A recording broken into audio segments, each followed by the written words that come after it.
लाल बाबा राय studio से आप देख रहे हैं न्यूज 18 बिहार झारखंड। नमस्कार, सुबह के 10 बजने को हैं और आप देख रहे हैं मॉर्निंग प्राइम टाइम शो अपना बिहार। मैं हूं शुभी मिश्रा आपके साथ। बिहार विधानसभा के शीतकालीन सत्र का आज तीसरा दिन है।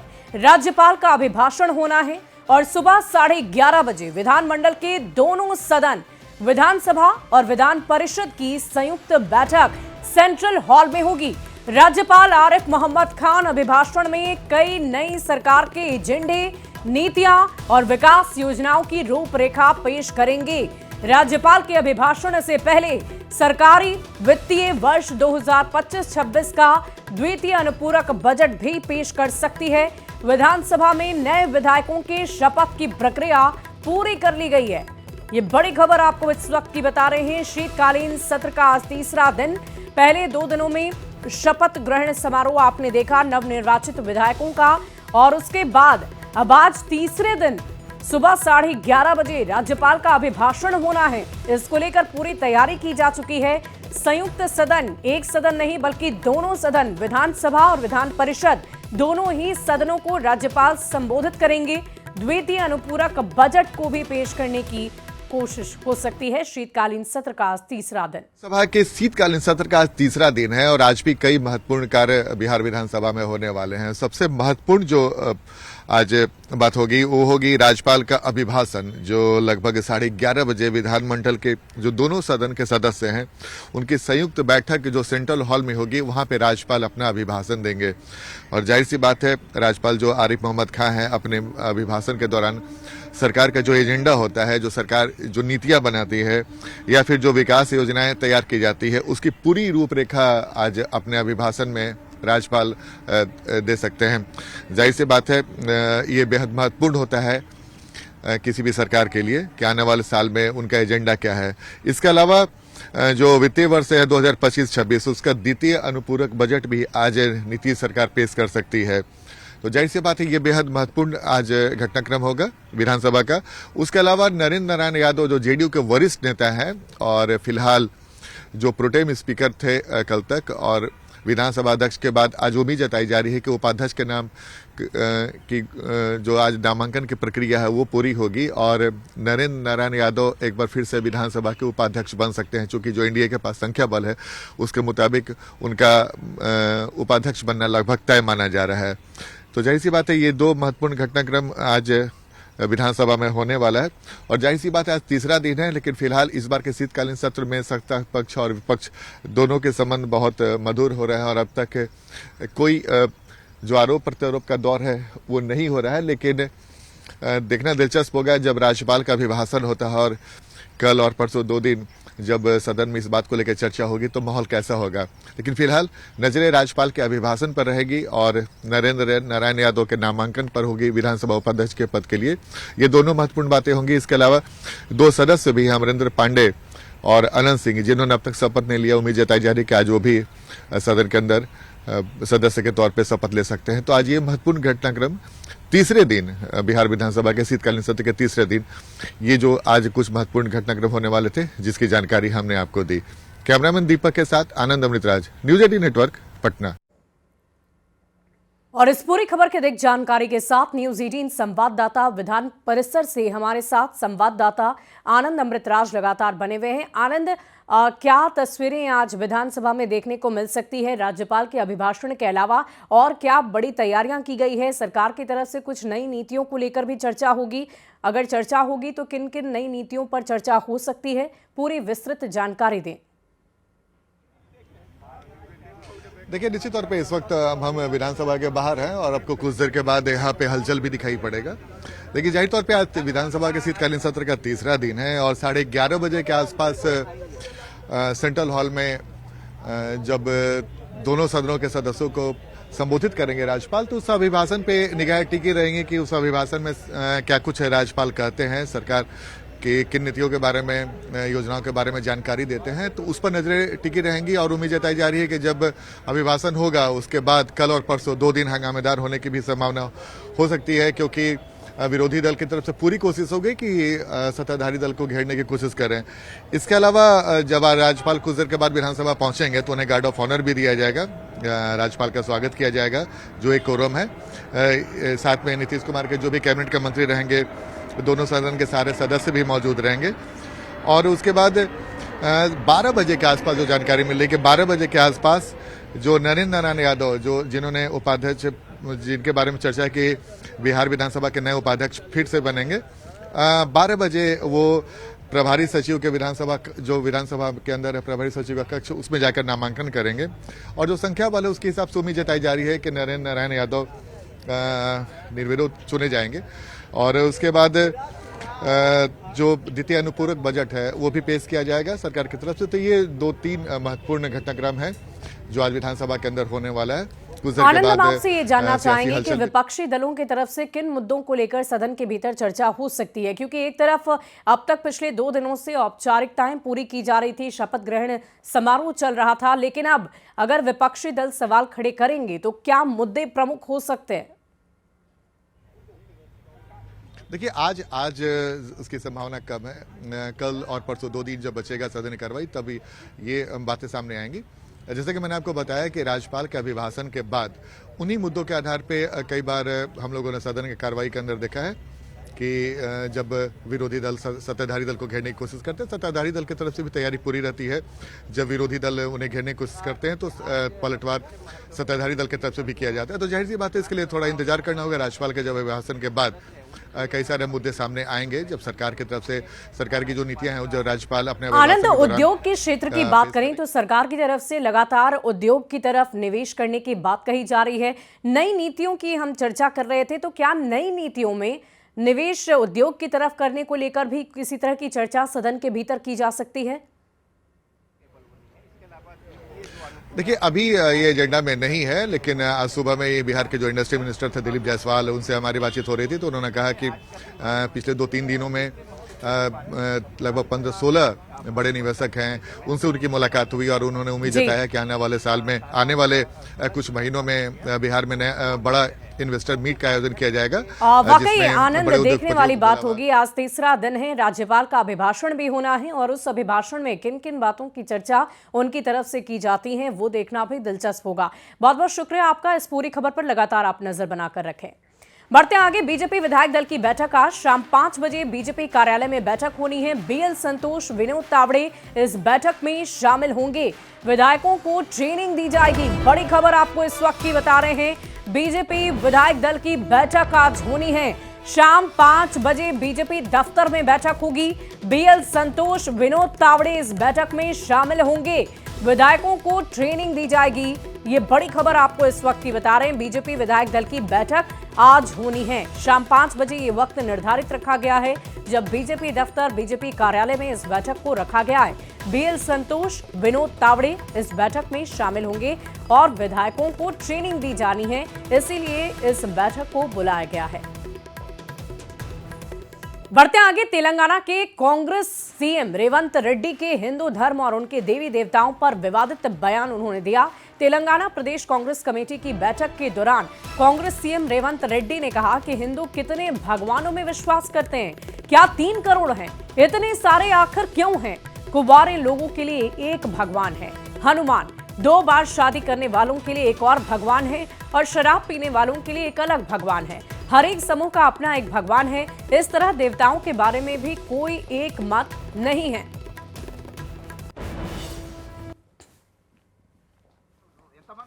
మూడు కోట్లుండ్రా ఎందుకున్నాయి? పెళ్లి చేసుకోవడానికి హనుమంతుడు ఉన్నాడు, 2 పెళ్లిళ్ళు చేసుకునేటోనికి ఇంకొక ఆయన దేవుడు ఉన్నాడు, మందు తాగేటోళ్ళకి ఓ దేవుడు ఉన్నాడు, ఎల్లమ్మ, పోషమ్మ, మైసమ్మ, కళ్ళు కొయ్యాలి, కోడి కొయ్యాలి అనేటోళ్ళకు, పప్పన్నం తినేటోళ్ళకు కూడా దేవుడు ఉండు, అవునా? और कांग्रेस सीएम रेवंत रेड्डी के बयान से विवाद बढ़ गया है। बीजेपी ने इसे धार्मिक भावनाओं को आहत करने का आरोप लगाते हुए उनसे माफी की मांग कर दी है। जो बिहार के विषय में, हिंदुओं के विषय में अमूमन आपत्तिजनक टिप्पणी करते हैं, आज उन्होंने सारी सीमाएं पार कर दी। कहते हैं कि हिंदुओं के इतने भगवान क्यों होते हैं? एक शराबियों का भगवान, एक कुंवारों का भगवान, एक 2 शादी करने वाले लोगों का भगवान। इस प्रकार की हल्की और ओछी टिप्पणी ये कांग्रेस पार्टी से अपेक्षित है। एक सीएम हो के नाते ऐसा बातें करना, इतना घटिया बात करना, भगवान को इंसल्ट करना, क्या साबित करना चाहते हैं मुख्यमंत्री साहब? और क्या, और इतना, और कितना अपीसमेंट करनी चाहिए, और कितना डिग्रेड करनी है हिंदुओं को? हिंदू देश में रह के हिंदुओं के ज्यादा जो हिंदू को वोट चाहिए, हिंदू का सब चीज चाहिए, मगर हिंदू का देवी देवता का अपमान करते रहेंगे। तेलंगाना के कांग्रेस सीएम रेवंत रेड्डी के हिंदू धर्म और उनके देवी देवताओं वाले विवादित बयान पर सियासत गर्मा गई है। एनडीए ने इस बयान से हिंदुओं की भावना को ठेस पहुंचाने की बात कही, तो वहीं कांग्रेस और आरजेडी के नेता बयान का बचाव करते नजर आए। है, लेकिन उनके रूप अनेक हैं, जिनकी पूजा उनके भक्त अनुयायी अपनी श्रद्धा और परंपरा के मुताबिक करते हैं। दक्षिण भारत में धार्मिक उन्माद की आंच फैलाने में कांग्रेस जुटी हुई है।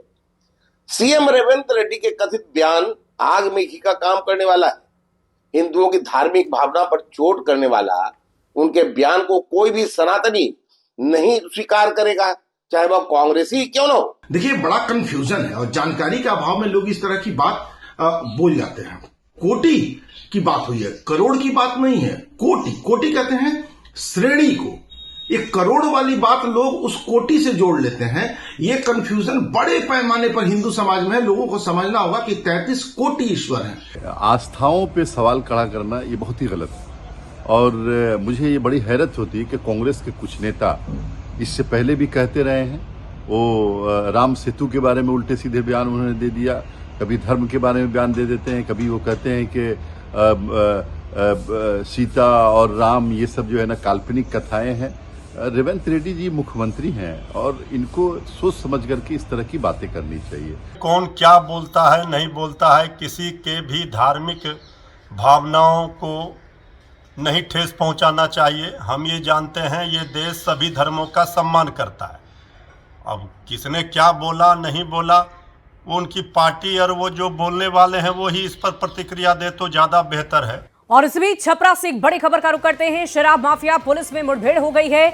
माफिया अजय राय को गोली लग गई है। मांझी इलाके में उतर रही थी शराब की खेप, पुलिस पर शराब माफिया ने फायरिंग कर दी है। बड़ी खबर आपको बता रहे हैं, जवाबी कार्रवाई में माफिया अजय राय घायल हो गया। बड़ी खबर आपको छपरा से बता रहे हैं, शराब माफिया पुलिस में मुठभेड़ हुई। माफिया अजय राय को गोली लग गई। मांझी इलाके में उतर रही थी शराब की बड़ी खेप, पुलिस पर शराब माफिया ने फायरिंग कर दी। जवाबी कार्रवाई में माफिया अजय राय जख्मी हो गया। लगड़ा जारी है। पिछले 48 घंटे में ये दूसरा एनकाउंटर है जो सारण पुलिस ने किया है और इस बार शराब तस्कर पुलिस के निशाने पर है। अजय राय नाम बताया जा रहा है, एसएसपी हमारे साथ मौजूद है। शराब की बड़ी खेप लेकर के जाने वाले हैं, तो उस पर जब हम लोगों ने कार्रवाई करी तो उधर से फायरिंग हुई। फायरिंग होने के दौरान जो है एक व्यक्ति को गोली लगी है और दूसरे व्यक्ति को सकुशल पकड़ लिया गया है। इसके साथ ही भारी मात्रा में हमें शराब भी बरामद हुई है और उसके साथ हथियार और गोली भी बरामद की गई है। जैसे बताया जैसे बिहार में पूर्ण शराबबंदी है, नदी के रास्ते भी तस्कर अब शराब की तस्करी कर रहे हैं। इस घटना के बाद ये स्पष्ट हो गया है। देखिए, सूचना मिल रही थी जिस पर हम लोगों ने कार्रवाई करी और उसको सत्यापित भी किया गया है कि नदी के रास्ते से ये आ रहा है। इस संदर्भ में हमने यूपी बलिया के एसपी से भी बात करी है, उधर से भी पेट्रोलिंग लगाने की बात की गई है और हम लोग जो है इसमें आगे कार्रवाई कर रहे हैं। तो पुलिस ने बरामदगी भी की है, शराब बरामद हुए हैं, हथियार बरामद हुए हैं और कहीं ना कहीं एक मैसेज स्पष्ट है कि अपराधी अगर हथियार लेकर पुलिस के सामने आते हैं तो पुलिस की भी हथियार जो है उससे गोलियां निकलेगी और अपराधियों को गोली लगेगी। पिछले 48 घंटे की बात करें तो 2 अपराधियों को पुलिस ने अस्पताल पहुंचा दिया है और स्पष्ट संदेश दिया है कि अगर सारण जिले में अपराध कीजिएगा तो आपके साथ वही सलूक किया जाएगा जो एक अपराधी के साथ किया जाता है। संतोष गुप्ता, न्यूज़ 18, छपरा।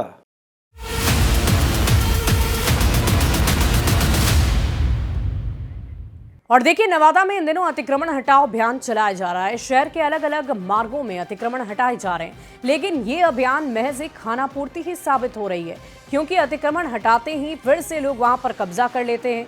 और अधिक जानकारी दे रहे हैं न्यूज़ 18 संवाददाता अनिल विशाल। नवादा शहर में इन दिनों नवादा जिला प्रशासन के द्वारा अतिक्रमण हटाओ अभियान चलाया जा रहा है, मगर अतिक्रमण हटाओ अभियान के नाम पर जिला प्रशासन महज एक खानापूर्ति कर रही है, क्योंकि नवादा रजौली स्टैंड से लेकर प्रजातंत्र चौक होते हुए अस्पताल रोड और स्टेशन रोड तक की जितनी भी रोडें हैं उन सभी रोडों पर अतिक्रमणकारियों का कब्जा है। और इस वक्त हम तस्वीर आपको नवादा शहर के पुराने पुल का दिखा रहे हैं, जहाँ आप देख सकते हैं कि पुल के दोनों तरफ जो है जितने भी दुकानें हैं वो सज जाती हैं, जिस कारण यहाँ पे ट्रैफिक जो है काफ़ी ज़्यादा निर्बाध होती है और लोगों को काफ़ी समस्या होती है। प्रशासन के अधिकारी यहाँ आते हैं और महज खाना पूर्ति करते हुए जितने भी अतिक्रमणकारी हैं उन्हें हटाते हैं, मगर उनके यहाँ से हटते ही फिर से अतिक्रमण लग जाता है और फिर से लोगों की समस्या जो है वो धरी की धरी रह जाती है और अधिकारियों के वाहन और इमरजेंसी व्हीकल, एम्बुलेंस और फायर ब्रिगेड की गाड़ियां भी यहाँ से धड़ल्ले से निकलती है, मगर किसी का इस ओर ध्यान नहीं जाता है और लोग आज भी इस समस्या से जूझ रहे हैं। कुछ लोग हैं, उनसे हम जानते हैं। एक चीज बताइए, ये अतिक्रमण हटता है कितना लाभदायक होता है लोगों के लिए? भाई गरीब लोग के लिए तो नुकसानदेह ही है ना। मतलब प्रशासन हटाता है फिर लग जाता है, कितना आप इसको कैसे देखते हैं? प्रशासन हटाता है, ये सब दिन चलता रहेगा, ये कभी हटेगा नहीं। कितना परेशानी होता है? परेशानी तो होगा ही, लेकिन ये कभी खत्म होने वाली भी चीज नहीं। ऐसा क्यों बोल रहे हैं आप? इसलिए कि इतनी गरीबी है, इतनी परेशान है लोग, अगर ये काम नहीं करेगा तो खाएगा कहाँ से लोग? अधिकारी भी अपना काम ठीक से नहीं कर रहे, वो भी नहीं कर रहा है, इन लोग भी ठीक नहीं कर, ये लोग भी ठीक कर रहा है। इन लोग भी, मेरा नाम मनोहर सुल्तान हुआ। देखिए, ये लोगों का ये कहना है कि अधिकारी जो है वो अपना काम पूरी तरह से नहीं कर रहे हैं, जिस कारण जो अतिक्रमण जो है वो अपने चरम पर है और रोजाना ये समस्या जो है यहाँ रहती है। और सबसे खास बात, यहाँ पे परमानेंट रूप से एक वाहन स्टैंड भी लगा दिया गया है जो अलग अलग ग्रामीण इलाकों में यहाँ से रहते हैं और इसे भी हटाने वाले कोई नहीं है। परिवहन विभाग अक्सर इसका दावा करती है, मगर यह समस्या जो है वो कई सालों से बना हुआ है और अतिक्रमण हटाने के नाम पर महज एक खानापूर्ति हो रही है। अब आने वाले समय में देखना होगा कि जिला प्रशासन इस ओर कितना ध्यान देता है और लोगों की समस्या को इस अतिक्रमण से निजात मिलता है। अनिल विशाल, न्यूज़ 18 नवादा। और इस बीच नवादा से एक बड़ी खबर का रुख कर लेते हैं। हाथियों का झुंड उत्पात मचा रहा है। कौवा कोल क्षेत्र में हाथियों का आतंक मचा हुआ है। झारखंड से भटककर 30 से 35 हाथी इस इलाके में आ गए हैं। लालपुर, सेखो, देवरा में फसलों को नुकसान पहुंच रहा है। कृषि विज्ञान केंद्र को क्षतिग्रस्त कर दिया गया है। हाथियों को भगाने में वन विभाग की टीम जुटी हुई है। बड़ी खबर आपको इस वक्त की बता रहे हैं नवादा से, जहां हाथियों का झुंड उत्पात लगातार मचा रहा है। कौवा कोल्ड क्षेत्र में हाथियों का आतंक देखने को मिल रहा है। झारखंड से भटककर 30 से 35 की संख्या में यह हाथी पहुंचे। लालपुर, सेखो, देवरा में फसलों को नुकसान पहुंचाया। कृषि विज्ञान केंद्र को क्षतिग्रस्त कर दिया। फिलहाल वन विभाग से शिकायत के बाद वन विभाग की टीम एक्शन में है और हाथियों को भगाने की कवायद शुरू कर दी गई है। बढ़ते आगे, अगली खबर मोतिहारी से है, जहां रक्सौल प्रखंड में गेहूं बीज वितरण को लेकर भारी हंगामा हुआ है। 4 दिनों से लाइन में लगे किसानों ने यह आरोप लगाया कि कर्मचारी मन चाहे किसानों को ही बीज दे रहे हैं। बुआई का समय बीतने पर किसान बेहद परेशान हैं। कई को अब तक बीज भी नहीं मिला। नाराज किसानों ने कृषि भवन के बाहर विरोध किया है, जिसके बाद कर्मचारियों ने गेट को बंद कर दिया। बिया हमरा नहीं का मिला, 4 दिन से दौरा होता रहा है। कोई का 4-4 बोरा दे देता रहा। परशुरामपुर घर बाई कर बाबू साहब भगवान वो घर से ऑनलाइन कर देता रहा, 5-5 बोरा दे देता रहा। हमरा 1 बोरा नहीं का मिला, 2 बोरा का बात हो। वहीं कटिहार में न्यूज 18 की खबर का असर हुआ है। न्यूज 18 पर एक्सपायर दवा फेंके जाने की खबर चलने के बाद डीएम ने जांच के आदेश दिए हैं। सदर अस्पताल में कचरे के ढेर के साथ सालों पहले एक्सपायर हुई दवा को रख दिया गया है। डीएम ने इसे गंभीरतापूर्वक लेते हुए अधिकारियों पर कार्रवाई की बात कही है। बैंडेज तो पूरा नया है। आया है, जो भी रेस्पॉन्सिबल ऑफिसर है उनसे स्पष्टीकरण लेने के लिए सिविल से निर्देश दिया गया है और जो भी रेस्पॉन्सिबल होगा उस पर कार्रवाई की। और देखिए, बिहार में ठंड की शुरुआत हो गई है और 19 दिसंबर के बाद भीषण ठंड पड़ने की संभावना है। मौसम विभाग की अगर माने तो कई जिलों में तापमान गिरने की संभावना है। मौसम का हाल आपको बता रहे हैं न्यूज 18 संवाददाता आनंद अमृतराज। बिहार में ठंड ने तो दस्तक दे दी है, लेकिन जिस कड़ाके की ठंड की उम्मीद अगर आप लगाए हुए तो उसके लिए आपको थोड़ा इंतजार करना होगा। चूंकि राज्य में जो मौसम विभाग ने जानकारी दी है उसके मुताबिक 19 दिसंबर के बाद बिहार में कड़ाके की ठंड पड़ने की उम्मीद है। और जाहिर सी बात है, ठंड का नाम लेते ही शरीर में सेरन जैसा होता है, लेकिन कई ऐसे लोग भी हैं जो ठंड का इंतजार करते हैं। तो उस कड़ाके की ठंड के लिए आपको थोड़ा इंतजार करना होगा। 19 दिसंबर के बाद बिहार में कड़ाके की ठंड पड़ने की उम्मीद है, इसलिए अपने रजाई, तोशक, स्वेटर और जैकेट निकाल लें।